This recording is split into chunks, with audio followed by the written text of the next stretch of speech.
Unfortunately, alert day conditions verified for parts of southern Wisconsin. But where are those alert day conditions now, and when can we expect the winds to ease up?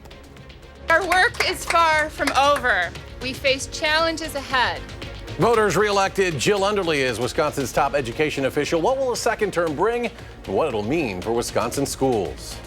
Did you know there are kids in Dane County who don't have a place to sleep at night? I'm Armand Rahman, and we'll have more on how some volunteer organizations are hoping to address that one bed at a time. And that's all ahead on News 3 Now at 10. Good evening. Thanks for joining us. I'm Eric Franke. Sarah is off this week. Alert day conditions are coming to an end here in southern Wisconsin, but it was a busy day. Chief Meteorologist Alex Harrington on the weather patio with when it'll all start to die down, especially the wind tonight, Alex. Yeah, the wind is still roaring behind me, Eric, behind this weather system that produced severe weather across parts of southern Wisconsin this evening. But I first want to start off with good news. That threat has ended for southern Wisconsin. That is now pushed off to the east. Unfortunately, the outbreak of tornadoes continues south of the area over the Ohio River Valley and areas further to the south with very large destructive tornadoes. The First Warn Weather Team, we're thinking of you folks to our south. We do have some storm photos that I want to show as well as verification that this really did verify in southern Wisconsin. We were watching all day for these thunderstorms to pop up, and luckily right now on radar 3000 that's all out of here. But earlier today we had those storms pop up in southwest Wisconsin. Right at about 5-6 o'clock they strengthened into severe thunderstorm and a couple of tornado warnings where we had multiple funnel cloud reports and wall cloud reports across southern Wisconsin. There you see those warnings lining up right across Columbia County, Dane County over towards Dodge County, and funnel clouds reported near the Albany and Evansville area as well. But again, good news, that is all ended. Now we track these breezy winds behind me. When do they end? How about those showers on Friday and Friday night? How much water will we get? And how cool are we talking early next week? Alex, thank you. We are monitoring road conditions during these weather events as well. Our Maddie Heimsch has more on an incident that happened earlier this evening. Maddie?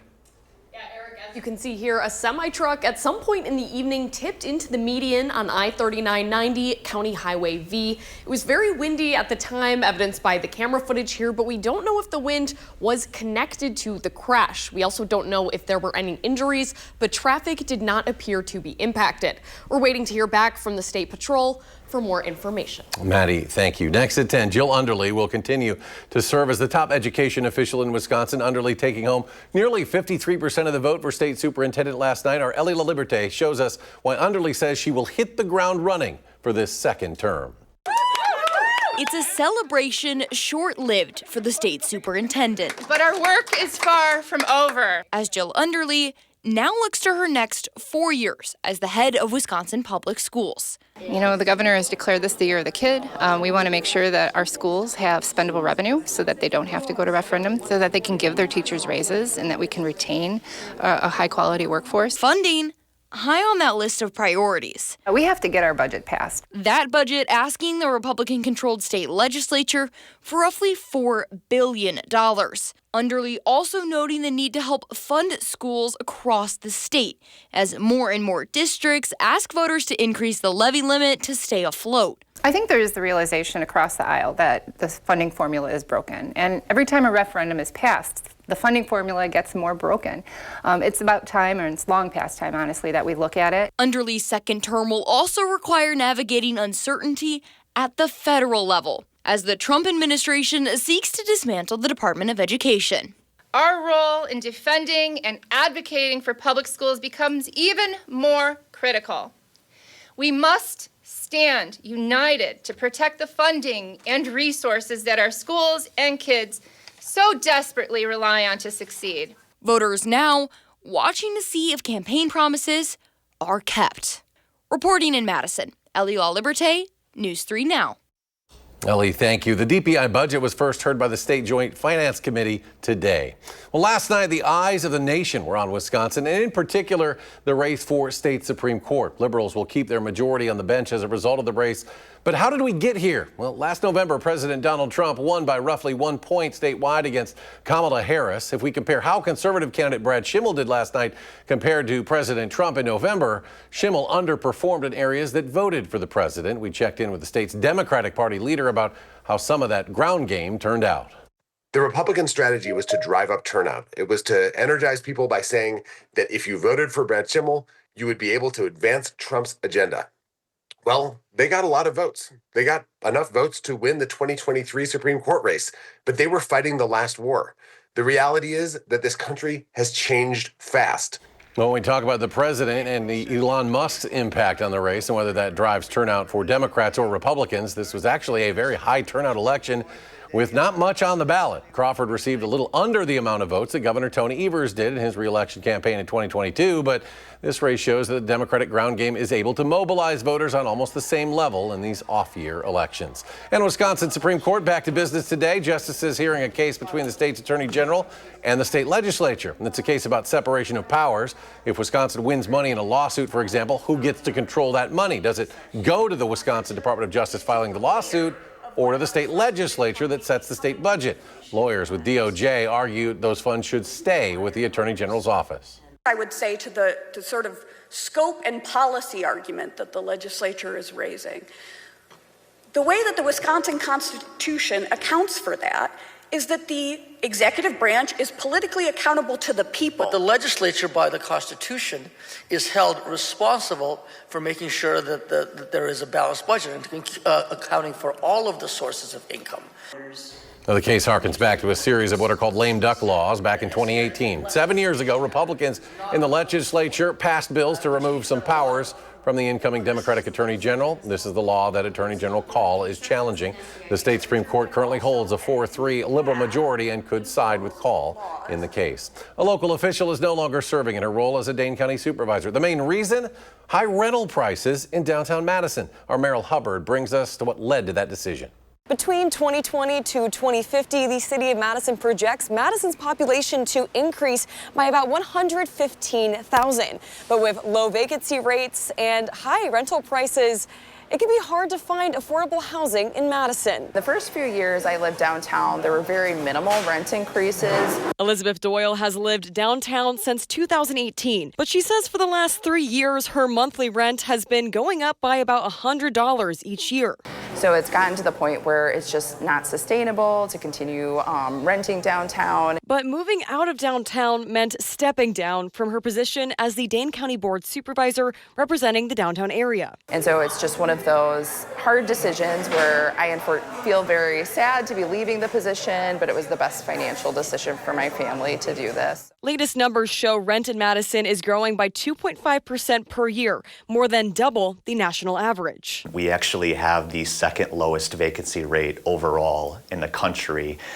Only one with a tighter rental market is New York City. James Langer is the Public Information Officer for the City of Madison's Department of Planning, Community, and Economic Development. So you can imagine, the strain that our housing market has, especially when you look at downtown, where obviously there's limited space available. Though the city is working on initiatives and construction for more affordable housing, it's an uphill battle. We're so far behind on supply, it's going to be a long time before any of those even make a dent on the market. Elizabeth's last day as a supervisor was March 31st, and she's moving into her first home on the west side. I just consider myself very lucky to have found something that worked out for my family. Reporting in Madison, Merrill Hubbard, News 3 Now.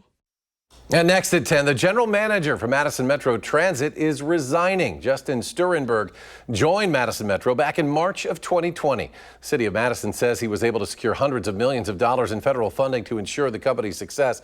Sturenberg's resignation comes after an increase in reports of altercations between Metro drivers and riders. Madison Park Superintendent Eric Knapp will serve as acting general manager of Metro while the city searches to fill the position. That process is expected to be complete in early fall. Sturenberg's last day is May 30th. Well, here's a stat that may keep you up at night. Roughly 3% of children are forced to sleep on the couch or even the floor. Our Arman Rahman shows us how volunteers right here in Dane County have been working to make sure every child can sleep peacefully. Believe it or not, all of that noise behind me is actually the beginning of a good night's sleep for dozens of kids in Dane County. Our goal is we're going to do 40 beds in about 3 hours. And then the goal for our chapter for the year is hit 365. 365 beds, one for every day of the year, for children that have to spend their nights sleeping on the couch or even the floor. It's a trend volunteers have been trying to put to rest at Sleep in Heavenly Peace's Madison chapter. I know when we're accepting applications, we get about 2 bed requests per day. Chapter President Casey Clock says they've delivered beds to a variety of families. They're unemployed, underemployed, and people in transition phase. And what I mean by that is we served a family, and she was finishing up her PhD in chemistry and was just needed to kind of get over that hump from a PhD to a relatively lucrative career. It's an effort that's involved the entire community. There's a role for everyone. So there's anything from sanding, which is the most laborious, and then there's drilling, which is a little bit less.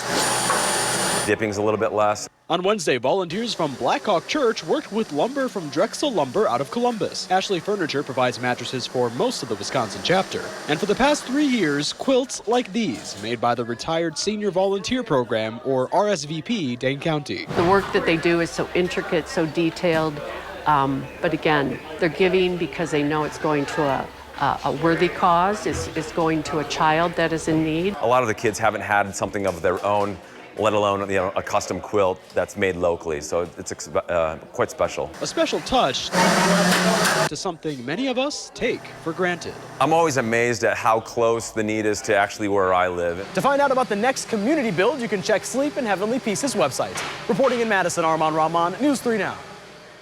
And we officially have a winner in the Spirit of Service campaign as News 3 Now and Vortex recognize local veterans doing something good in the community. 206 total nominations were narrowed down to a top 5 veterans list.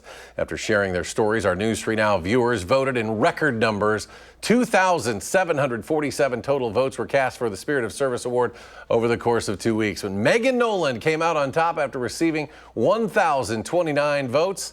And today, Nolan received her $5,000 check presented by Vortex. She plans to use it to transform a building into the only licensed before and after school program for their rural community up in Rib Lake in northern Wisconsin. My husband, my kids, they're huge support. I wouldn't be able to do that without them, my family, and then all of you. This is not just a little, this is huge. Thank you so much. And News 3 Now would like to congratulate all of the 5 veterans honored for their continued service, as well as all veterans out there who are doing something good. Still to come at 10, charges are dismissed against New York City's mayor, and new sweeping tariffs issued by President Trump. The way he says these taxes will bring manufacturers back to the U.S. That's next.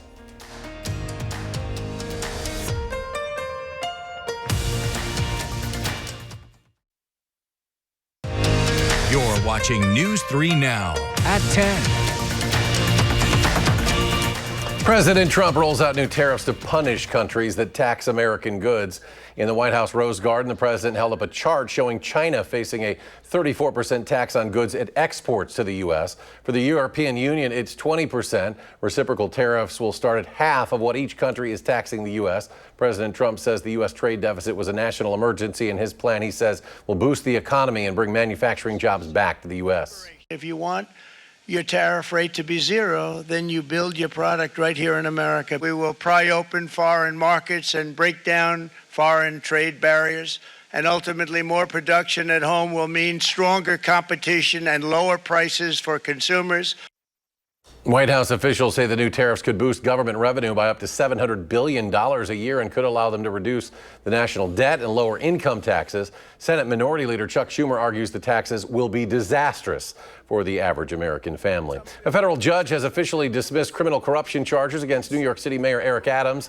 Adams was indicted last September on 5 counts of bribery, conspiracy, and campaign finance violations and pleaded not guilty. Now, the Justice Department wanted the case dropped, but also wanted to reserve the right to bring the charges back. Judge Dale Ho agreed to drop the case, but his ruling means Adams cannot be retried on the same charges. Some argued that was necessary to prevent the appearance of the mayor acting under political pressure from the Trump administration. As I've said all along, this case should have never been brought. And I did nothing wrong.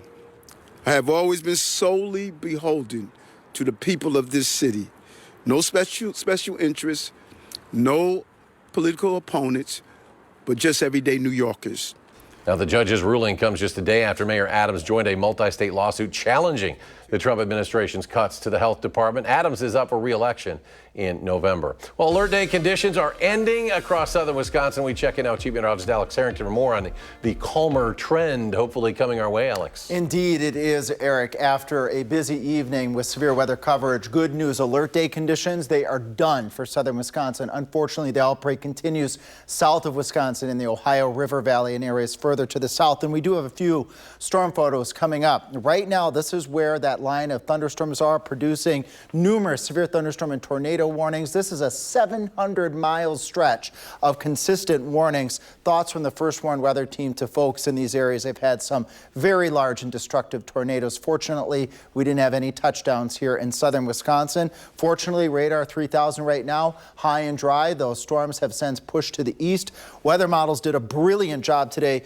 capturing thunderstorms forming, and they did. They verified in radar 3000. They were isolated, thank goodness, but once the storms matured right over the Madison area down towards Albany, we saw those severe thunderstorm warnings and then tornado warnings shortly thereafter, verifying across Dane, Columbia into Dodge County, and then also from Greene going into Rock County and Dane County, where we had funnel cloud reports near Albany and Evansville. But now we track less adverse weather here. The breezy conditions last through Thursday, showers Friday, going into Friday night, and cool as we go out into early next week. Temperatures still a bit warm tonight for where they should be this time of year, right around 40 degrees. The breeze kind of helps to keep those temperatures up a bit. 50 for a high temperature, give or take a degree or two as we go into Thursday with those breezy conditions. Hold on to your hat, 6 o'clock in the morning, 30-mile-per-hour winds out of the west. They stay gusty out of the west through that noon hour, but then by the time we get to tomorrow night, those winds ease on up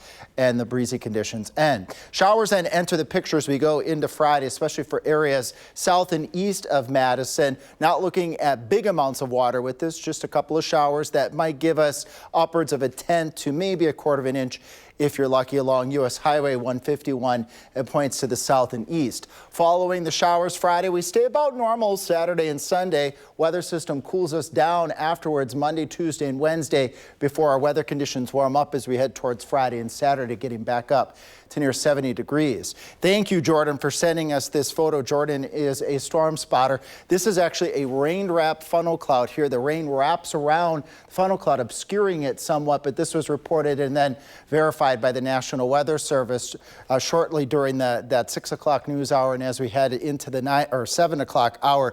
Possible funnel cloud, Brandon, Wanakee. It's right here. It's kind of hard to see, but it's a very thin cone trying to come down from the wall cloud, and then here is a classic wall cloud, part of that supercell structure seen in Columbia County. Thanks, Tim, for sending us this photo. That cloud is actually moving from left to right across the screen. It's not moving towards Tim, thank goodness. We appreciate the photos. It's always good to verify that weather, Eric, always when it's safe, though. Busy day for you. Busy this day. System's still causing problems to our south and east. Yeah, 700 miles, Eric, of severe thunderstorm and tornado warnings, and getting video, unprecedented size tornadoes, large tornadoes to the south. Luckily, none of that here in southern Wisconsin. And calmer days ahead for you folks in weather. Indeed. Alex, thanks. Sure. Zach? Well, coming up in sports, the Brewers come up clutch for their first series win of the season. How the crew walked it off. That's next on News 3 Now.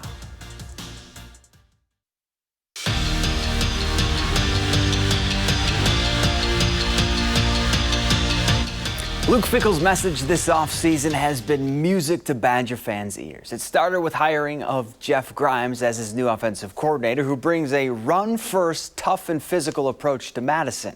A principle Coach Fickell says applies to the defensive side of the ball, too. And for Fickell and a program looking for their identity, improving size on the D-line is pretty pivotal. The emphasis was get bigger and get more physical. And if you look across the Big Ten, I would say that was our biggest issue last year. It's just the size of us up front, our ability to play physical, and obviously towards the end of the year in particular, just with the numbers and the depth. And there's two guys that are 300-pounders, one probably 315, the other one's about 300, that's played a lot of football. They're grown men. The first order of business for Coach P as Wisconsin's new head women's basketball coach, put together a roster. Gone are the top 6 scorers from last year's team, which includes Sarah Williams and Ronnie Porter. So obviously the transfer portal will be huge, but in building this program back up, a big priority will be keeping the best players in the state home to spark that turnaround. The one thing I know for sure is we have to lock down the borders if we want to bring women's basketball back to the level of excellence that I know we all want. We're going to work very hard to keep the best players in this state right here at home at the University of Wisconsin. And so we want to find players, again, that are really passionate, have a great work ethic, fit our style of play, and that are fired up to be a part of something really special here.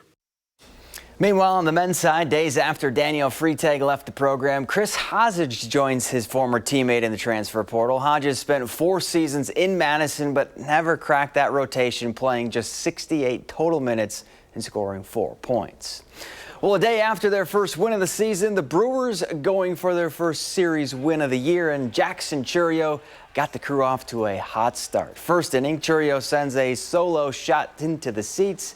His first homer of the year puts Milwaukee up 1-0. Now this would go to extras, tied at 2 in the 11th, and Bryce Terang plays a little small ball. He lays down the bunt, and the Brewers walk it off for the win, 3-2, the final. We're back after this. Tonight, keep in mind, Cory Booker is a vegan. He did 25 hours fueled by chickpeas. Colbert's got Mobland's Pierce Brosnan. All new CBS Tonight. On News 3 Now this morning, Bucky's Race for Rehab is tomorrow. The morning team will speak with organizers and volunteers on how this event benefits programs at UW-Madison. Finally tonight, DHL Express partnering with the conservation charity Tusk to transport critically endangered antelopes to Africa. 17 mountain bongo antelopes bred in Florida were flown more than 7,000 nautical miles to the Lua Wildlife Conservancy. Now, DHL Express built these custom crates to meet the requirement that the full herd be transported together. The herd will be held in paddocks to safely breed, and their offspring will slowly be introduced into Mount Kenya's forest ecosystem. There are fewer than 100 mountain bongos left in the wild due to poaching, forest degradation, and habitat fragmentation. Alex is back, rejoining us, hopefully putting this in the rearview mirror, a busy night in weather. Yep, it's behind us now. Calm conditions now. Alert day conditions have ended for southern Wisconsin. Now we'll see temperatures mild for this time of year, right around 40 degrees, with a tiny chance of a shower overnight. But skies will eventually start to clear on out as we go on into Thursday. Temperatures getting up to right around 50. That's normal for this time of year. A bit of a breeze, and then showers into the forecast Friday, and then again on Monday with a warm up late next week. All right, Alex, thank you. And thanks for joining us for News 3 Now at 10. Have a great night.